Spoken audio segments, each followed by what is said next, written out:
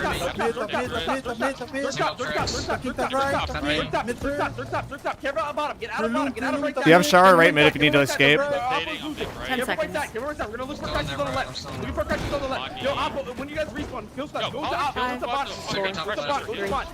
Heal us. Flip road. Get out of it on road. Get out of road. Flip road. 28 We're gonna play for left side. We're gonna play for left side. Careful right. We're gonna reset on right. Left in 3. You left in 2. Top mid in 1. Top mid now.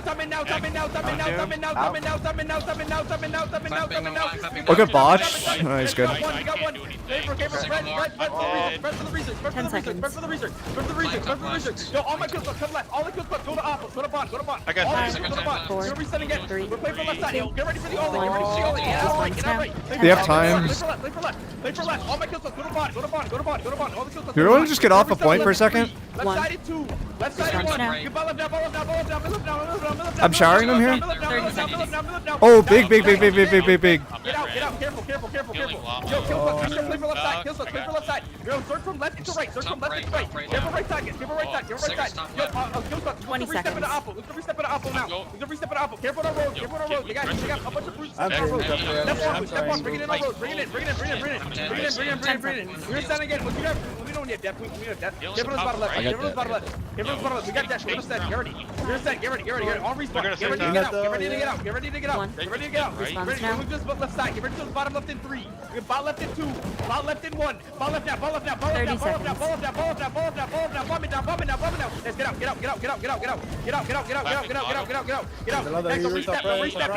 Reset. Play for left. We're gonna reset left. Reset left. We're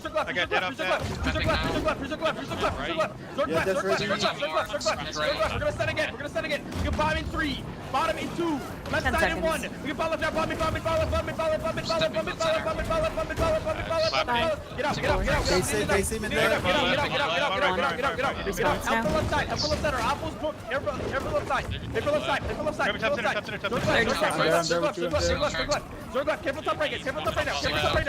top right now. All my buddies, yes. Stay. All my buddies, yes. Go to Apple. Careful top. Get out top. Get out top. Nice. Reserve top. Reserve top right. Reserve top left. Move to left side. You're gonna set again. You're ready. Come left for setting. You're mid left in 3. Mid left in 2. Mid left in 1. Ball left.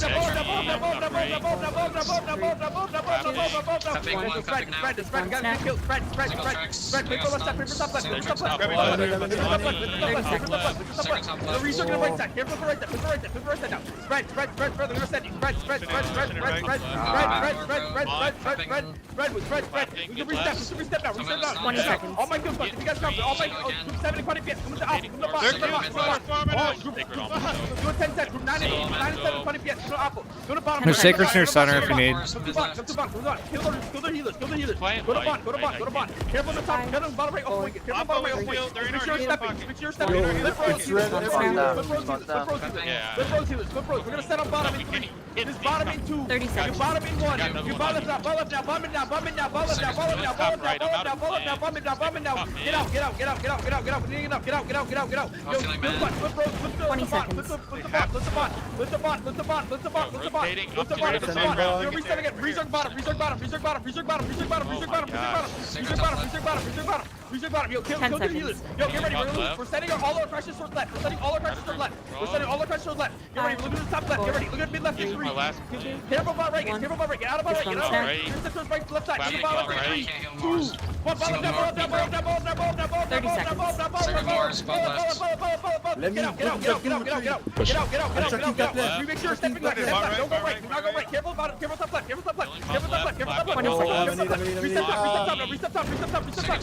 Reset top. Stay in bottom. Heard that. Bring it. Yo, all my kills up. Go to bot. Flip road. We're gonna reset again. There's bottom in 3. There's bottom in 2. Bottom in 1. You bomb it now. Huge. Get out.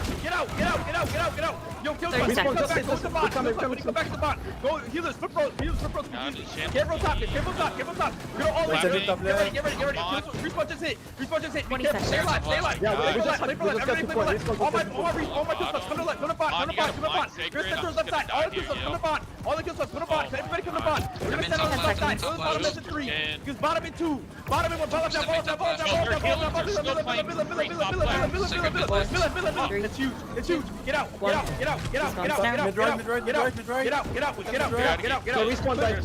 Respawn. Play for left side. Play for left side. Get out of right. Oppo is close. Do not play right. We're gonna send again. We'll come to the left side. Look at mid left in 3. Mid left in 2. Mid left in 1. Ball left now. Ball up again. up again. Ball up again. Ball up again. Ball up.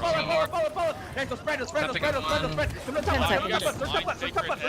Get ready for Nolan. Step in. Top left. Spread. Get ready. Look at top left in 3. Get top mid in 2. Top mid in 1. Top mid now. Top mid Nolan. Top mid Nolan. Top mid Nolan. Play for ball. Have the point left side. Have the point left side. Play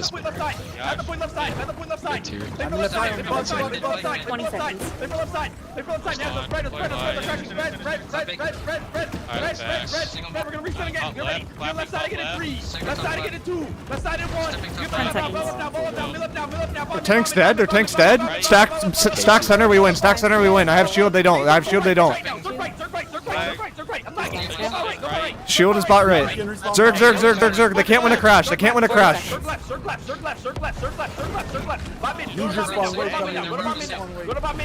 We have tank. They don't. They can't win a crash. 30 seconds. Nice, okay, roll left side. Spread. Oh no, they're caught in shallow and bot. Careful. Look at the Ferris on point. He's plagued. Nefarious is plagued.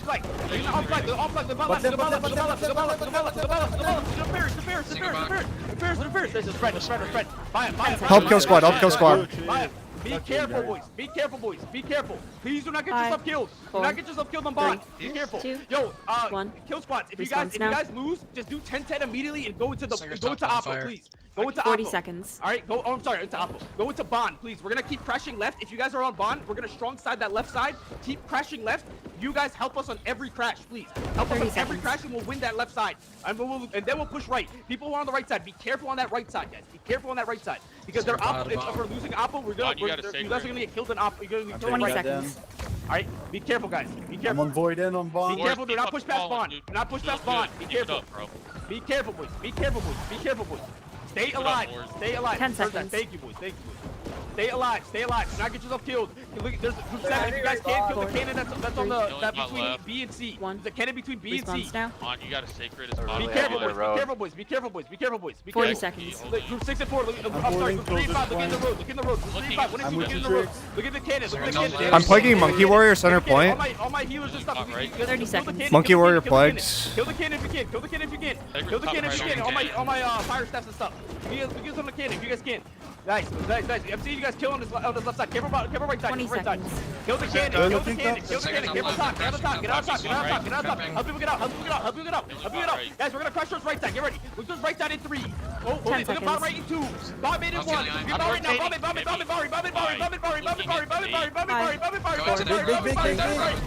Get out. We got 3. Get out. Careful the Reaser. We're gonna Reaser. 40 seconds. Reaser top now. Showering in the middle. Showered in the middle. They're stuck. Look at Monkey. Nice, boys. Nice. Nice. Get ready. Yo, let me know when you have that. Look at those right side. Yo, quickly. Help out right side. All my party PS. Play for Apple. All the party PS. Play for Apple. All the party PS. Play for 20 Apple. seconds. All the party PS. Play for Apple. Play for Apple. Group 7. I'm Checking sorry. air on you, Ed. I'm gonna have you guys just stay alive. Look at Jack's on top right. That's their caller. Jack's top right. That's their caller. Careful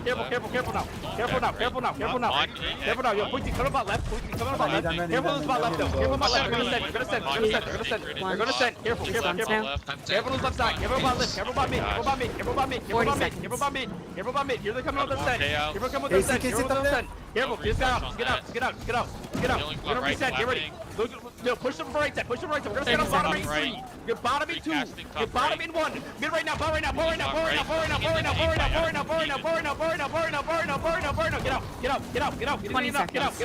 They have healers stepping top. Guys, careful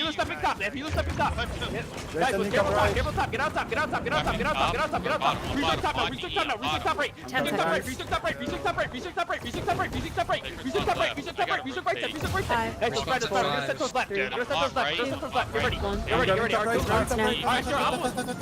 Appo's winning. Nice, boys. We're gonna set those right side. Careful. We're gonna set those bottom right in 3. Do not 40 seconds. Hold it. Careful on the road. Flip road team. Micro need care. I'm going to sacred and sacred. Bottom in 3. That's not our sacred. Ball right now. Get out. We're getting enough. Thank you.